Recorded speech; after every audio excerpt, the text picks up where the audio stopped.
আপনারা স্বামী স্ত্রী ঘরের ভিতরে দেওয়ালের ভিতরে যা মন চায় তা করেন, মারামারি যা করার করেন, কিন্তু আওয়াজটা যেন দেওয়ালের বাইরে না আসে। দরজা খোলার সাথে সাথে আপনি বলবেন আমি সর্বোচ্চ ভালোবাসি আমার বউকে, আপনার বউ বলবে আমি সর্বোচ্চ সম্মান করি আমার স্বামীকে। যা কিছু হয়েছে ভিতরে তৃতীয় পক্ষ শোনার দরকার নাই। স্বামী স্ত্রীর ভিতরে কখনো তৃতীয় পক্ষকে সুযোগ দিবেন না, কারণ যত জামিলা সব তৃতীয় পক্ষের কারণে হয়। এই ভাইয়ের ঝগড়া আপনার এলাকায় আছে, দেখেন মামলা হয়েছে, মাঝখানে তৃতীয় পক্ষ আছে। বোনের চেহারা দেখে না, বোন ভাইয়ের চেহারা দেখে না, ভালো করে খেয়াল করেন, মাঝখানে তৃতীয় পক্ষ আছে।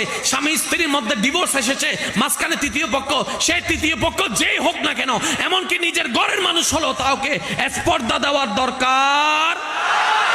আপনি বলবেন বউ আমার হাজার খারাপ হোক, আমার বউ আমি দেখবো। হু আর ইউ? তুমি বলার কে?